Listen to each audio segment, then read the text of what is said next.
maid's humiliation was meant to be the joke of the night, until her daughter stepped forward and turned the laughter into silence. "Fix my Ferrari, and it's yours." The words cut through the ballroom like a whip. Preston Thorne's voice was smooth, mocking, dripping with wealth. Guests in tuxedos and glittering gowns erupted in laughter, their eyes fixed on the woman in the gray uniform, Elena, the maid. She froze, clutching her tray, shame burning across her face. Then, from the shadows, a clear, steady voice answered, "My mother accepts your offer."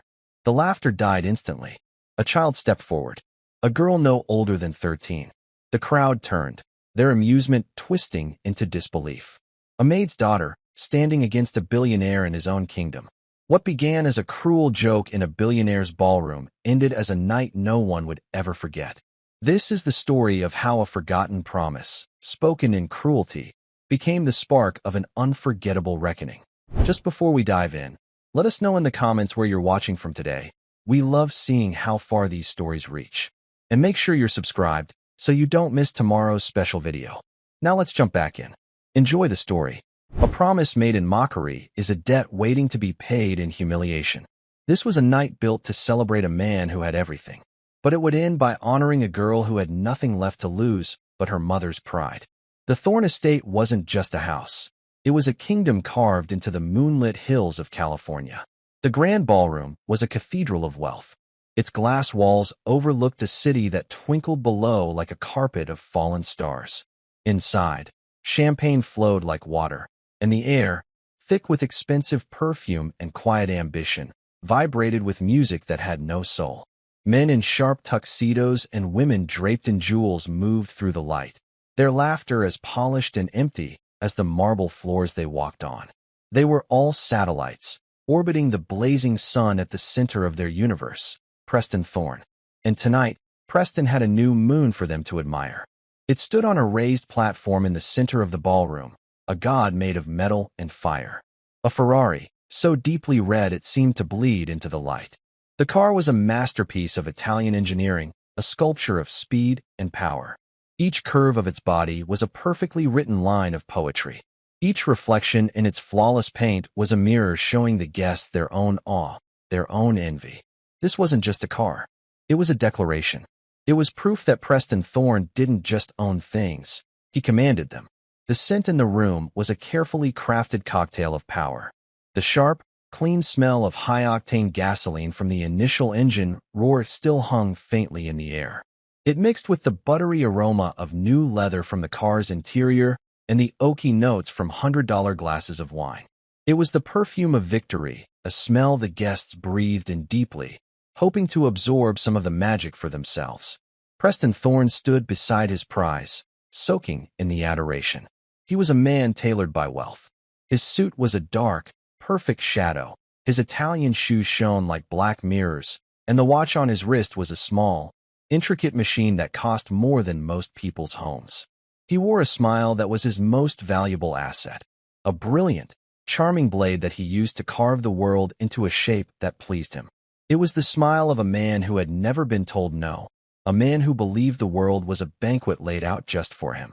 He moved through the crowd with an easy grace, his hands sometimes resting on a shoulder, his voice a smooth murmur that made everyone feel, for a moment, that they were important. But they were not. They were simply the audience, and he was the star of a play he wrote, directed, and produced himself.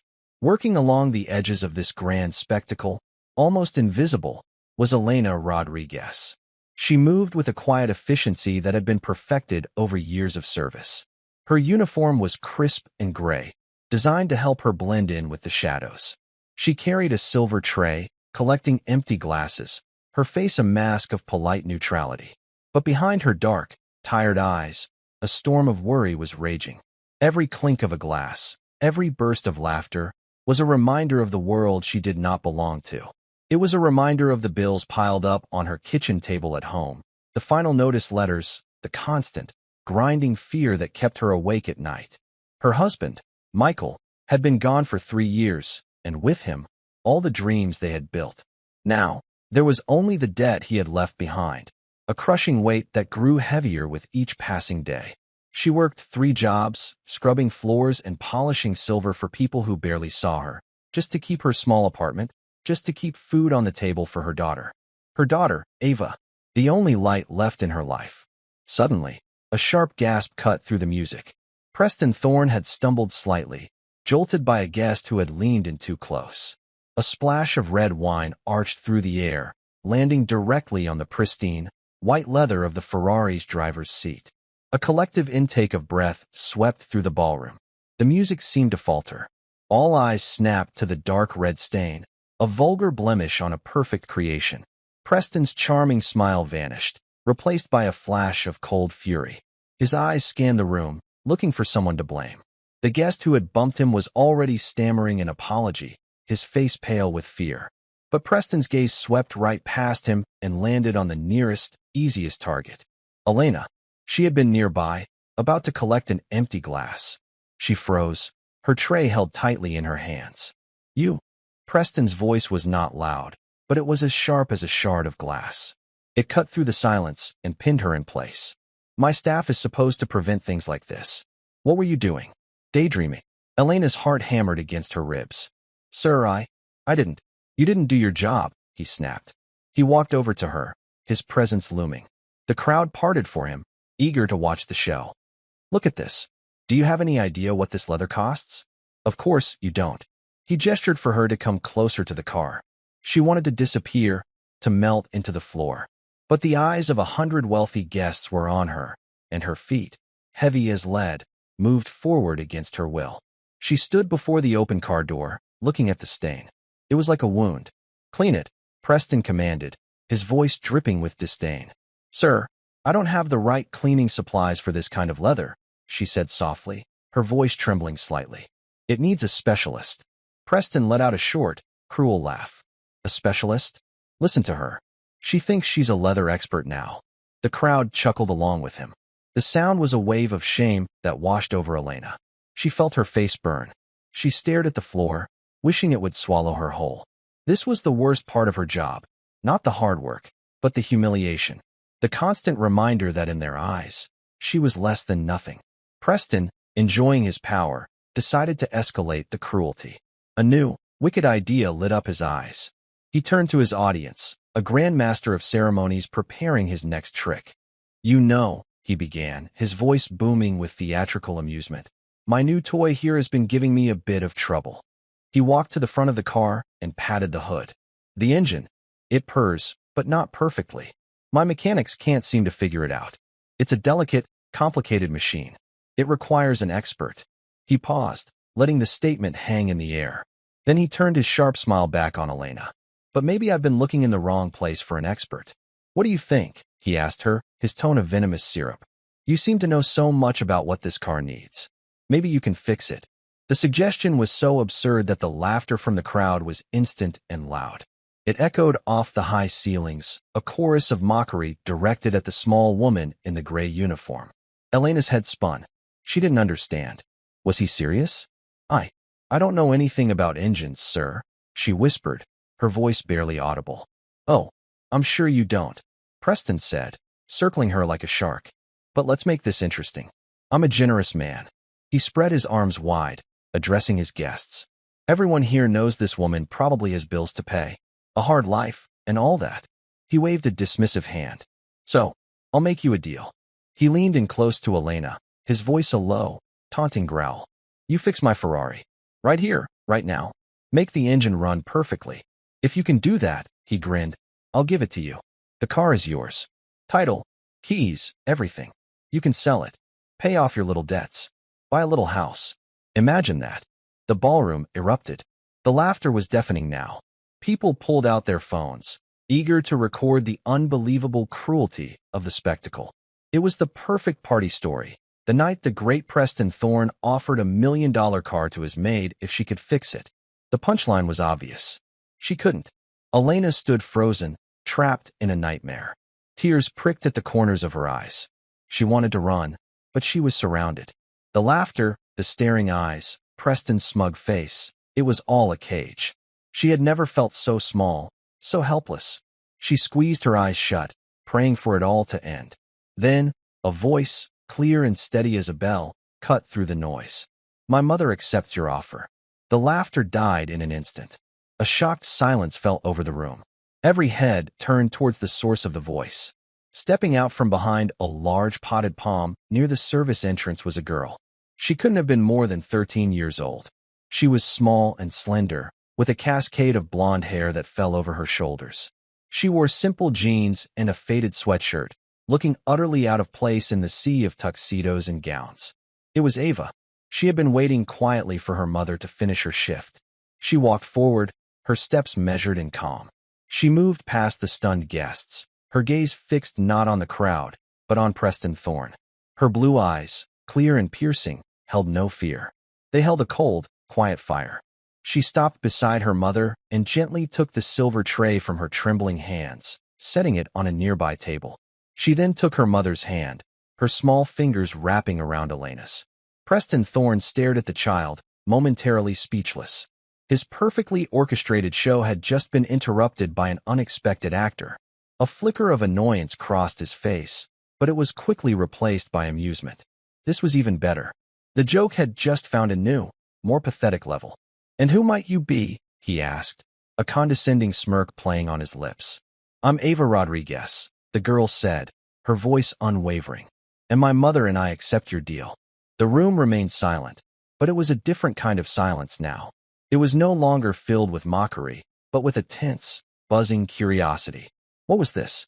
Was this part of the act? A child, standing up to the most powerful man in the room? The sheer audacity of it was breathtaking. Elena looked down at her daughter, her heart a frantic drum against her ribs. "Ava, no," she whispered, her voice tight with panic. "What are you doing? Let's go home." She tried to pull her hand away, to lead her daughter out of the spotlight, away from the danger. But Ava's grip was surprisingly strong. She did not look at her mother. Her eyes were still locked on Preston. "You made a promise in front of all your guests, Mr. Thorne," she said, her voice carrying across the silent ballroom. "You offered my mother your car if she could fix it. We accept." For the first time that night, Preston Thorne seemed unsure of how to respond. He had been playing a game with a pawn, and suddenly, a new piece had appeared on the board, one he didn't recognize. He looked from the terrified mother to the defiant child. The crowd was watching him, waiting. He couldn't back down now. It would make him look weak. A slow, reptilian smile spread across his face. This would be even more humiliating for them. The little girl's foolish bravery would make their failure all the more spectacular. "All right," he said, his voice booming once again. "All right. The girl has spirit. I like that." He turned to the crowd. "Did you all hear that? The maid and her daughter accept my challenge." A few scattered, nervous laughs rippled through the guests. This was no longer just a mean-spirited joke. It felt different now, sharper, more personal. Preston unclipped the gleaming Ferrari key from his belt loop. It was a piece of art in itself, red and silver, bearing the famous prancing horse emblem. He dangled it from his finger, letting it catch the light. "Very well, little girl," he said, his eyes glinting with malice. "The stage is yours." He tossed the key. It spun through the air in a glittering arc, a silver comet of possibility and ruin. Ava's hand shot out and caught it with a quiet slap of metal against her palm. She closed her small fist around the key, the cold metal a stark contrast to the warmth of her skin. The entire room held its breath. The billionaire, the maid, the little girl, and the $1,000,000 machine. A drama in 4 parts. And the first act was just beginning. Ava turned to her mother. Elena's face was a canvas of fear. "Mija, please," she begged in a whisper. "This is a mistake. We can't do this. He's making fun of us." "I know," Ava whispered back, her voice soft but firm. She squeezed her mother's hand. "But he made a promise." And everyone heard him. For the briefest of moments, Ava looked away from her mother and towards the red car. A strange, unreadable emotion flickered in her eyes. Not excitement, not fear, but something deeper. Something that looked almost like grief. Then she looked back at her mother, her expression cleared of everything but resolve. "Don't worry, Mama. I'm not going to let him hurt you." She let go of her mother's hand and walked towards the Ferrari. The crowd parted for her, as if she were royalty. Her small frame seemed impossibly fragile next to the powerful, aggressive lines of the car. Her faded sweatshirt and worn sneakers were a stark statement of poverty against the backdrop of unimaginable luxury. Preston Thorne crossed his arms, the picture of smug confidence. His friends were smirking, already anticipating the punchline. They imagined the girl fumbling with the key, not knowing where to put it, or getting into the car and being unable to see over the steering wheel. They were ready for a comedy.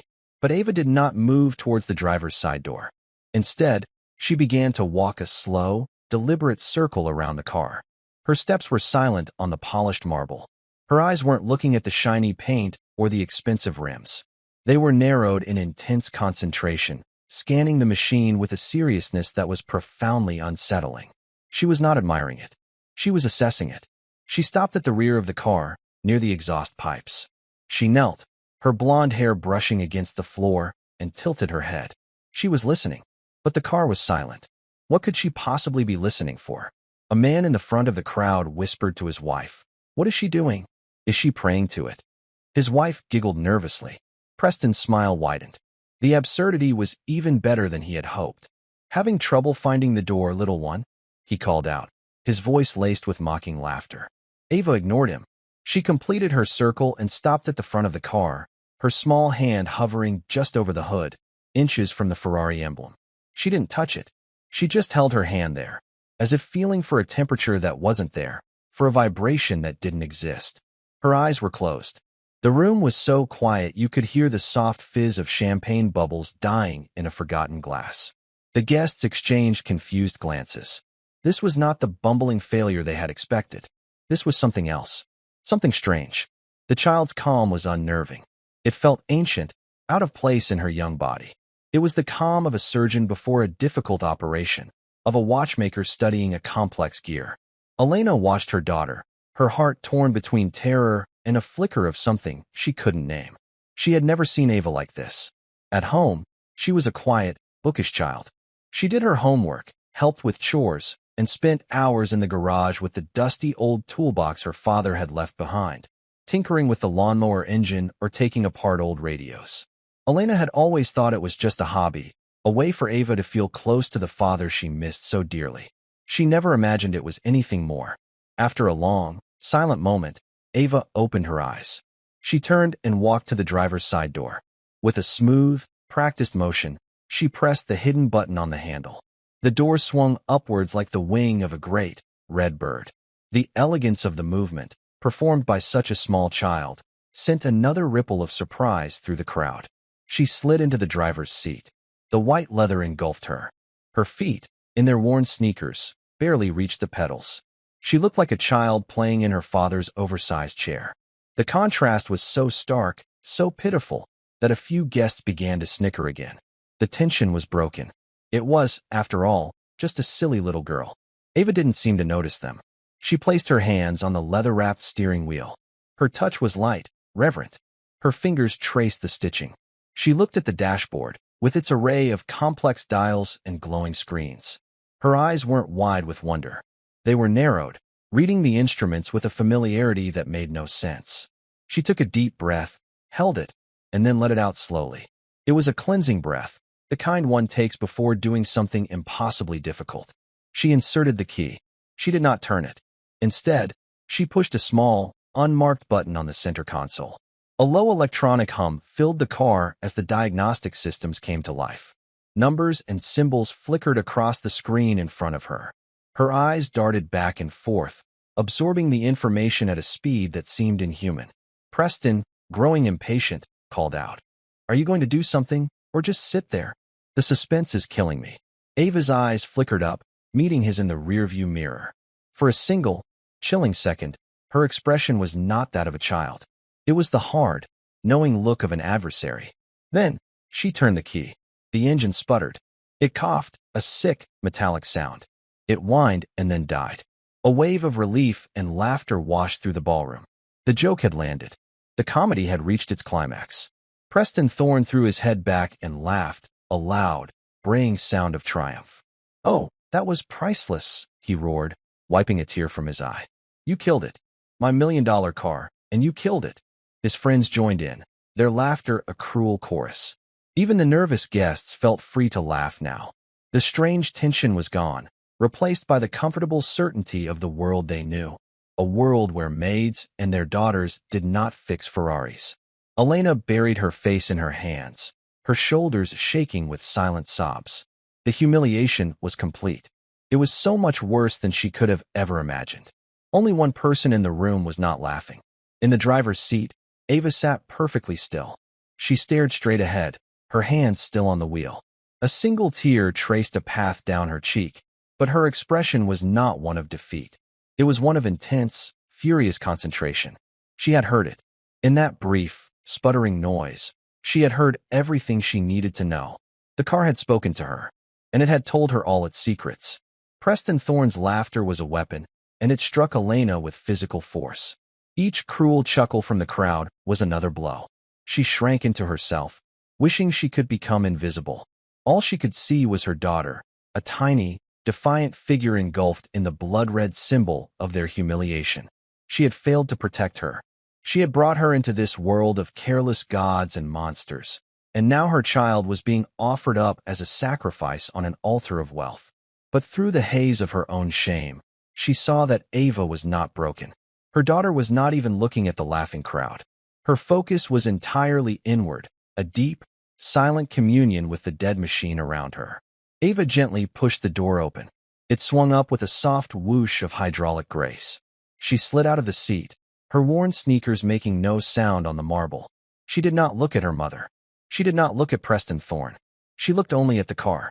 The laughter began to falter, dying down into murmurs of confusion as she began to work. She walked to the front of the Ferrari and, with a quiet grunt of effort, reached for the hood release. She found it instantly, without fumbling. With a solid thunk, the hood popped open a few inches. She lifted it. The powerful engine was revealed, a labyrinth of polished metal, black hoses, and intricate wiring. It was a mechanical heart, beautiful and complex. To the guests, it was a mystery, a piece of abstract art. To Ava, it was a language she understood. Preston's laughter had stopped completely. He watched, a thin, unreadable smile on his face, as the small girl leaned over the engine bay. His arms were still crossed, a posture of relaxed superiority, but his eyes were narrowed. This was not the part of the script he had written. Ava did not touch anything. She simply looked, her gaze sweeping back and forth over the engine's components. Her head was tilted, her brow furrowed in concentration. It was the look of a master chess player examining a board, seeing not just the pieces, but all the possible moves, all the potential futures. The air in the ballroom grew thick with a new kind of tension. The amusement was gone, replaced by a deep, unsettling curiosity. What was she seeing that they were not? She leaned closer, her nose just inches from a block of aluminum. She sniffed the air. Once. Twice. It was a strange, animalistic gesture. A man standing near the front whispered to his friend, "Is she smelling it?" Indeed, she was. She was untangling the scents. Beneath the sharp, clean smell of unburnt gasoline, there was something else. A faint, acrid odor. The smell of electricity that had gone where it wasn't supposed to go. The smell of heat, of metal stressed beyond its limits. It was a ghost in the machine, and she had just picked up its trail. Her eyes followed an invisible line from the ignition coil packs, along a thick bundle of wires wrapped in black protective tubing, to a small, silver box bolted to the car's frame. The engine control unit. The car's brain. She still did not touch it. Her examination was entirely visual, entirely sensory. She was a detective gathering clues at a crime scene. She noticed a tiny discoloration on one of the main wires leading into the ECU, no bigger than a freckle. A slight scorch mark, almost invisible to the untrained eye. It was all the confirmation she needed. After what felt like an eternity, but was perhaps only 2 minutes, she straightened up. She closed the hood with a gentle click, a sound of finality that echoed in the silent room. She turned to face Preston Thorne. Her face was calm, her blue eyes clear and direct. There was a smudge of grease on her cheek, a tiny mark of her trade that somehow made her look more serious, more professional. "I know what's wrong with it," she said.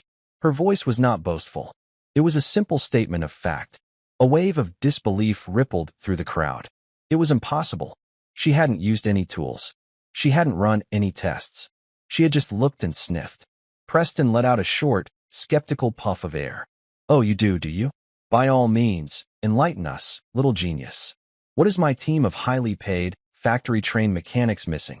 It's the voltage regulator inside the alternator, Ava said, her voice steady. It's faulty. It's sending power surges to the ECU. She pointed a small, determined finger at the front of the car. When I tried to start it, the final surge was too much. It fried a microprocessor on the main board of the computer. The engine has fuel, it has spark, but the brain is dead. It can't tell the engine what to do. The silence in the room was absolute. The technical jargon, coming from the mouth of a 13-year-old girl in a faded sweatshirt, was so jarring, so utterly unexpected, that no one knew how to react. They didn't understand the words, but they understood the confidence with which she spoke them. Preston Thorne's smug expression wavered. For the first time, a flicker of genuine uncertainty appeared in his eyes. He had expected tears or a tantrum. He had not expected a diagnostic analysis. That's a very specific guess, he said, his voice losing some of its commanding tone. He was trying to recover, to reassert his control over the situation. But it's just a guess. You can't possibly know that. It's not a guess, Ava replied, her gaze unwavering. The starter motor turned over at the correct speed, so the battery is fine. The fuel pump primed. I heard it. But the sound of the engine dying wasn't a mechanical failure. It was an electrical cutoff. A sudden death. Like turning off a light switch. She paused, letting her words sink in. And I could smell the burnt silicone from the fried board. A man in the crowd, a guest named Walter Heston who had made his fortune in electronics manufacturing, felt a prickle of shock run up his spine. He knew that smell. The girl was right. A fried microprocessor would have a distinct, faint odor of burnt silicone. He looked at the child with a new and profound respect. She wasn't guessing. Preston, however, was not a man who admitted defeat. He was cornered, and like any cornered animal, he lashed out. Nonsense, he boomed, his voice artificially loud. You read that on the internet. A lucky guess. You haven't fixed anything. The car still doesn't work. Your little magic show is over. He waved his hand dismissively. The deal was you had to fix it. You failed. He turned to his security chief, a large man in a dark suit who had been watching from the edge of the room. Frank, please escort the woman and her child out. Elena's heart stopped. It was over. The brief, insane flicker of hope was extinguished. They were being thrown out, disgraced. She reached for Ava's hand, ready to pull her away, to flee. But Ava did not move. I haven't failed yet, she said, her voice rising, clear and strong. I told you what's wrong with it. Now I will fix it. Preston stopped. He turned back to her, his face a mask of incredulous fury. Fix it? Are you insane? You think you're going to perform open-heart surgery on a Ferrari engine right here in my ballroom? With what? A hairpin and a stick of gum? I don't need a workshop, Ava said calmly. I just need a few things. Oh, this I have to hear, Preston sneered. What do you need? A new engine? A team of elves? I need a soldering iron, Ava said. A spool of 22-gauge copper wire. And a steak knife from your kitchen. The request was so bizarre that it stunned the room into silence again. A soldering iron? Copper wire? A steak knife? What could she possibly plan to do with that? Walter Heston, the electronics mogul, suddenly understood. His eyes widened. It was a crude, almost impossible fix, but theoretically, it could work. She was planning to bypass the fried microprocessor. She was going to perform microsurgery with a kitchen utensil. The sheer audacity of the idea was staggering. Preston stared at her, his mind racing. He was trapped. If he refused her request, it would look like he was afraid she might actually succeed. His pride, his entire public persona, was built on never backing down. If he agreed, he risked further embarrassment. But the girl fixing the car with a steak knife? The odds were 1,000,000 to 1. The story would be even better when she failed. He made his decision. A cruel, confident smile returned to his face. All right, he said, his voice dripping with condescension. All right, you little mechanic. You want a soldering iron? You'll have it. You want a steak knife? I'll get you the sharpest one in the house. He snapped his fingers at a member of his household staff. You heard her. Get the girl what she needs. And bring my toolbox from the garage. The big one. Let's give our little prodigy all the tools she could possibly want. He turned back to Ava, his eyes gleaming. You have 1 hour. If this car is not purring like a kitten in 1 hour, you and your mother will walk out of here, and you will never work in this town again. Is that clear? Elena gasped. The threat was real. He could do it. He could ruin them completely. Ava, no, stop this, she pleaded, her voice cracking. It's not worth it. Ava looked at her mother, and for the first time, she smiled. It was a small, reassuring smile, but it held a universe of confidence. It's okay, Mama, she said softly. I know what I'm doing. Trust me. She then turned her attention back to the car. The crowd, now a silent, captivated audience, watched as a bewildered-looking butler scurried away towards the kitchen and a security guard headed for the garage. The great Preston Thorne had called her bluff, but he had made a fatal miscalculation. He thought he was playing a game of poker. He didn't realize Ava was playing chess, and she was already 5 moves ahead. The tools arrived. A heavy, red metal toolbox was rolled out onto the marble floor. It was opened to reveal a pristine collection of professional-grade instruments, each nestled in its foam cutout. The butler returned, holding a professional-grade soldering iron and a spool of wire on a silver platter, as if serving a fine wine. Next to it lay a steak knife with a polished wooden handle and a serrated, wickedly sharp blade. Ava ignored the large toolbox completely. She took the soldering iron, the wire, and the knife. She looked around, then pointed to a small, ornate table that held a vase of orchids. "Can you clear that for me, please?" she asked the butler. The man, flustered, quickly removed the vase. Ava placed her 3 tools on the table. It was her makeshift operating station. With a focus that was both unnerving and mesmerizing, she went back to the car. She opened the hood again. First, she used the sharp point of the steak knife to carefully, delicately, slice through the black protective tubing around the main wiring harness that led to the ECU. She did not cut the wires inside, only their protective sheath. She peeled it back, exposing the bundle of colorful, thin wires within. Next, she used the knife again, this time with the skill of a surgeon, to carefully disconnect the ECU from its mounting bracket. She held the small silver box in her hands. It was the brain, the heart of the problem. She brought it to her small table. The guests crowded closer, forming a tight circle, craning their necks to see. They watched as she used the tip of the steak knife to pry open the ECU's metal casing. It opened with a soft pop. Inside was a dense, green circuit board, a miniature city of transistors, capacitors, and microchips. To the onlookers, it was an incomprehensible jumble. To Ava, it was a map. Her eyes scanned the board for a few seconds, and then, she found it. She pointed with the tip of the knife. "There," she said, though no one had asked. "You can see it. The T22 microprocessor. That dark spot is where it overheated." Walter Heston squinted. She was right. There was a minuscule, almost invisible bubble on the surface of one of the small black squares. It was the telltale sign of a fatal electrical surge. The man felt a chill. The girl was not human. She was something else. Now came the impossible part. She plugged in the soldering iron. While it heated up, she used her teeth to strip a tiny piece of insulation from the end of the copper wire. She then wrapped the exposed wire around the tip of the knife, creating a tiny, makeshift, and highly precise soldering point. The soldering iron was now hot. She picked it up. Her hand was as steady as a rock. The guests held their breath. This 13-year-old girl was about to perform brain surgery on a $1 million car with a kitchen knife and a hot piece of metal. And in his corner, Preston Thorne watched, his face no longer smiling. The sick, sinking feeling in his stomach was not indigestion. It was the dawning, terrifying realization that he had made a very, very big mistake. The tip of the soldering iron glowed like a malevolent orange eye. Ava held it with a surgeon's steadiness, her small hand not showing the slightest tremor. The scent of hot metal and melting flux began to rise, a strange incense in the temple of wealth. She brought the hot tip down towards the circuit board. It was a journey of millimeters, a voyage across a chasm of consequence. One slip, one twitch, and the delicate electronic city on the board would be a smoking ruin. Elena watched through the gaps in her fingers, her breath caught in her throat. She was witnessing something impossible, a collision of 2 worlds she never knew coexisted within her own daughter. There was the little girl who loved cartoons and struggled with her history homework.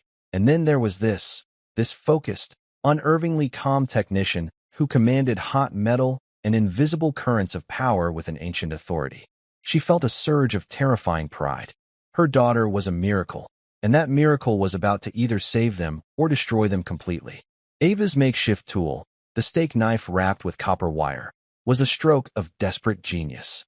The board was too dense, the components too close together for the thick tip of the standard soldering iron. But the thin, sharp point of the knife, heated by contact with the iron, could deliver a precise pinprick of heat exactly where it was needed. SSSSS. A tiny wisp of smoke, no bigger than a ghost's breath, rose from the circuit board. Ava had made the first connection. She was performing a bypass, creating a new neural pathway for the car's brain.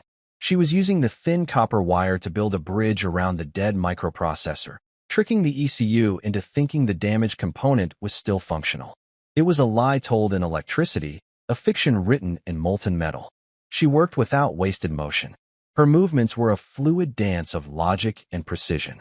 Touch, heat, a dab of solder, lift. Move. Touch, heat, dab, lift. The guests leaned in, their champagne forgotten, their quiet conversations dead. They were utterly captivated. This was no longer a joke. This was a masterclass in something they didn't have a name for. They were watching a child dismantle their understanding of the world, piece by tiny, intricate piece.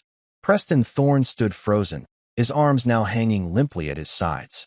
The smugness had evaporated from his face, replaced by a pale, waxy mask of disbelief. He was a man who believed money could buy anything: skill, knowledge, power. He paid his mechanics a fortune to be the best. And here, in his own ballroom, a 13-year-old girl with a knife from his kitchen was undoing their failure, exposing their incompetence. It wasn't just about the car anymore. This was a fundamental assault on his worldview. It felt like a personal betrayal by the laws of physics. 5 minutes passed. They felt like 5 hours. Ava's brow was beaded with sweat. The intense concentration was a physical weight. She was not just soldering wires. She was pouring her will, her focus, her entire being into this one desperate act. This was for her mother. This was for the sleepless nights, for the tired eyes, for the gray uniform, for every moment of humiliation she had ever endured. This was for the memory of a father who had smelled of grease and gasoline, a man who had taught her that any machine, no matter how broken, could be understood if you just listened to it closely enough. Finally, she was done. She set the soldering iron down. The last bridge was built. The new pathway was complete. She looked at her work, a tiny, glittering web of copper and silver on the green board. It was ugly. It was crude. It was a scar. But she knew it would work. Without a word, she picked up the metal casing and snapped the ECU back together. She walked back to the car, the silver box held carefully in her hands.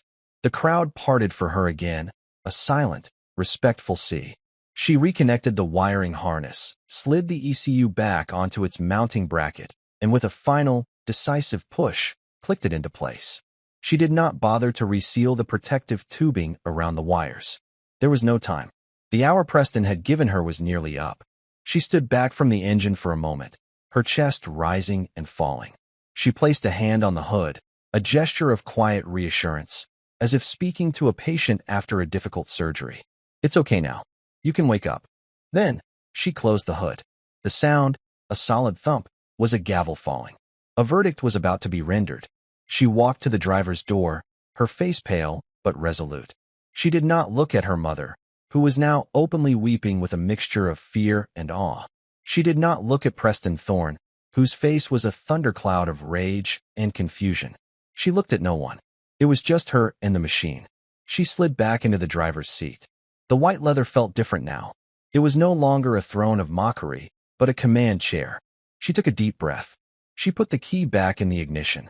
The silence in the ballroom was a living thing. It was a physical pressure.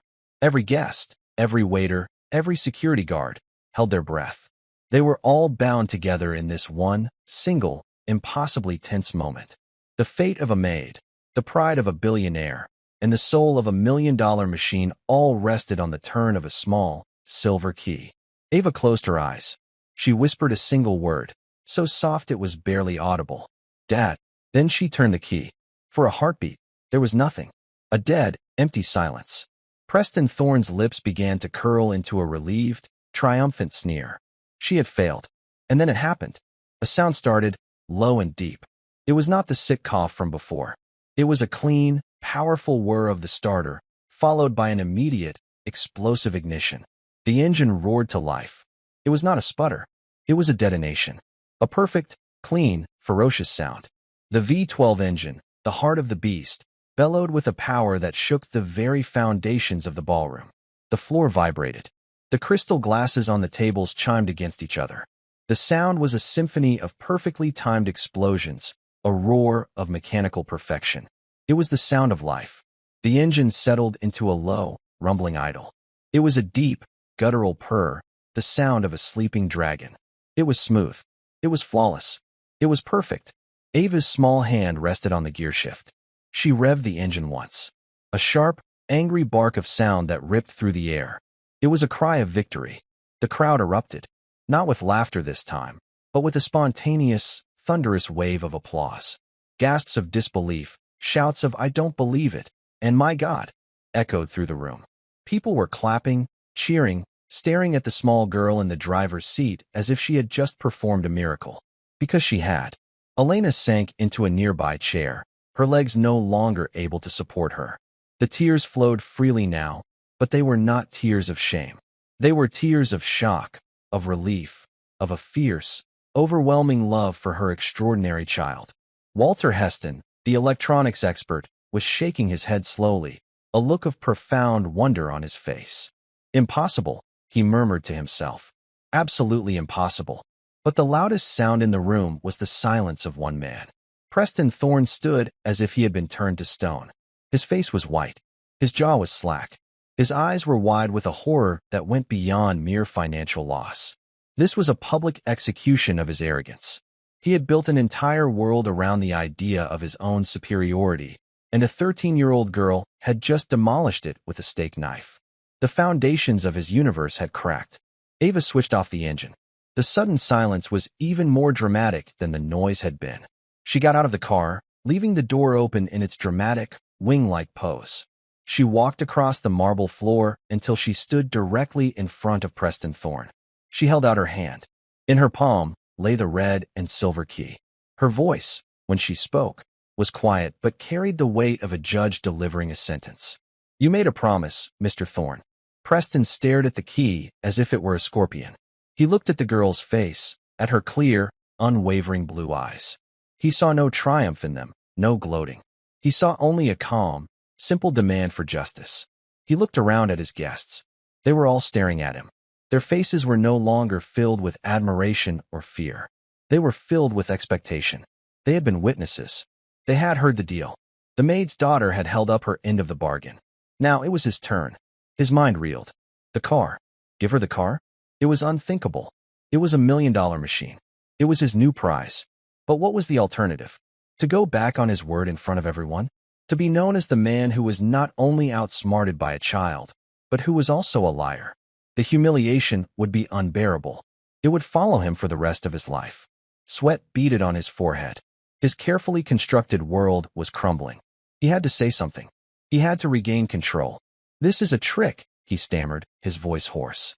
"A fluke. You did something. You got lucky." Ava did not flinch. It wasn't luck. It was knowledge. "You made a bet you couldn't afford to lose."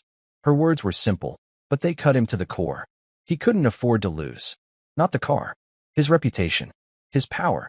A dark, venomous rage began to bubble up inside him, choking out the fear.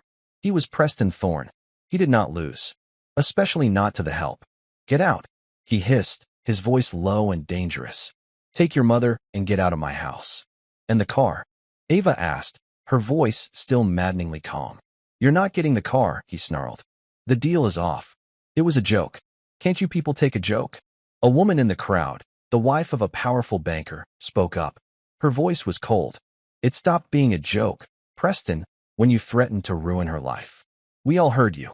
We all saw what her daughter did. Stay out of this, Cynthia," Preston snapped. But it was too late. The tide of opinion had turned against him. His audience was no longer his. They were hers. Elena, seeing the rage in Preston's eyes, finally found her strength. She rushed to her daughter's side, putting a protective arm around her. "That's enough, Ava," she said, her voice trembling but firm. "Let's go. We don't want his car. We don't want anything from him." She tried to pull Ava away, but the girl stood her ground. "No, Mama," she said, her eyes still locked on Preston. "A promise is a promise. He needs to learn that." "Learn?" Preston let out a laugh that was more of a bark. "What is a little grease monkey from the slums going to teach me?" And that was his final mistake. Because Ava was about to reveal the last piece on the chessboard. The one he never, ever could have seen coming. "The man who taught me how to fix cars was named Michael Rodriguez," Ava said, her voice suddenly filled with a deep, resonating sadness. "He was my father. He was a mechanic. The best mechanic in the state. He could listen to an engine and tell you what it was dreaming about." Preston's face twitched. The name seemed to stir a faint, unpleasant memory. "My father loved cars," Ava continued, her voice growing stronger. "Especially rare, difficult cars. He used to have a small, specialty garage. People would bring him their impossible problems, and he would solve them. He had a gift." She took a step closer to Preston, and the crowd held its breath. 5 years ago, a man brought him a car. A very special car. A classic Ferrari, a 250 GTO. It had a problem no one could fix. An electrical ghost that made the car stall at high speeds. The owner was a rich, impatient man. He promised my father a huge bonus if he could fix it in time for a big race. The color was draining from Preston Thorne's face. He knew this story. "My father worked on that car day and night," Ava said, her voice now thick with unshed tears. "He rebuilt the entire wiring system by hand. He poured his heart into that machine. He fixed it. It was perfect.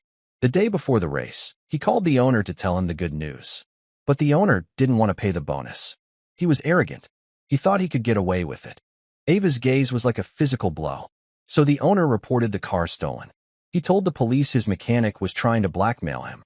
My father was arrested in his own garage, standing next to the car he had just saved. He lost everything. The garage, his reputation, his spirit. The legal fees buried us in debt. A year later, his heart gave out. The doctors said it was stress. But I know what it was. It was a broken heart." The ballroom was silent as a tomb. Ava raised her small hand and pointed a trembling finger at the billionaire. "That man," she said, her voice ringing with the force of absolute truth, "was you, Mr. Thorne. You destroyed my father. You destroyed my family. All for a car." She finally looked down at the key in her other hand. "And tonight, you made a promise to his daughter, over another one." The revelation struck the room like a bolt of lightning. It was a twist so perfect, so poetically just, that it felt like something out of a Greek tragedy. The story was complete. The circle was closed. Preston Thorne staggered back, his face a grotesque mask of shock and horror. He looked from Ava's accusing face to the faces of his guests. He saw no sympathy there. He saw only disgust, contempt. He was exposed, stripped bare in front of the very people he had worked his entire life to impress. He opened his mouth to speak, to deny it, but no words came out. What could he say? He remembered the mechanic. The brilliant, annoying man who had fixed the GTO. He had crushed him without a second thought, a minor inconvenience in his grand life. He never imagined that a forgotten act of cruelty from his past would return tonight, in the form of a small, blonde-haired girl, to claim a debt he never knew he owed. Ava looked at the key in her hand one last time. Then she looked at the magnificent red machine her father would have loved. With a flick of her wrist, she tossed the key. It clattered onto the marble floor at Preston Thorne's feet, a final, glittering insult. "Keep your car," she said, her voice filled with a quiet, dignified scorn. "My father taught me that some things are not for sale. A person's word, a person's honor." She turned, took her mother's hand, and without looking back, they began to walk away. The crowd parted for them, their faces a mixture of pity, respect, and awe. As they reached the grand ballroom doors, Walter Heston, the electronics mogul, stepped forward. He blocked their path gently. He looked not at Elena, but at Ava. His eyes were filled with an expression of profound admiration. "Young lady," he said, his voice husky with emotion, "I have never in my life seen anything like what you did tonight. That was not just knowledge. That was genius. Pure genius." He reached into his jacket pocket and pulled out a simple, elegant business card. He offered it to Ava. "My company builds some of the most complex circuit boards in the world," he said. "We have a foundation. We fund education for gifted young people. We give full scholarships to the best universities in the world. MIT, Caltech, Stanford, wherever you want to go. When you're old enough, I want you to call me. We'll pay for everything. Your education is a resource the world cannot afford to waste. Ava looked at the card, then up at the kind, smiling man. For the first time that night, her composure broke. Tears welled up in her eyes, not of sadness, but of hope. She took the card. "Thank you, sir," she whispered. He nodded, then looked over at Elena. "Your daughter is a once-in-a-generation talent, madam. You must be very proud." Elena, speechless, could only nod, squeezing Ava's hand. They walked out of the ballroom, leaving behind a ruined party and a ruined man. They stepped out into the cool night air. The city lights below seemed to shine a little brighter. The weight of their debt, of their fear, was not gone, but it felt lighter now, manageable. They had lost a battle for a car, but they had won a war for something far more valuable: their dignity. And back in the silent ballroom, Preston Thorne stood alone, staring at the red Ferrari. It was still beautiful, still perfect, but now, when he looked at it, he no longer saw a symbol of his power. He saw a monument to his shame, a shiny, million-dollar tombstone for his soul. And that's where we'll end the story for now. Whenever I share one of these, I hope it gives you a chance to step out of the everyday and just drift for a bit. I'd love to know what you were doing while listening. Maybe relaxing after work, on a late-night drive, or just winding down. Drop a line in the comments. I really do read them all. And if you want to make sure we cross paths again, hitting like and subscribing makes a huge difference. We are always trying to improve our stories, so feel free to also drop your feedback in the comment section below. Thanks for spending this time with me.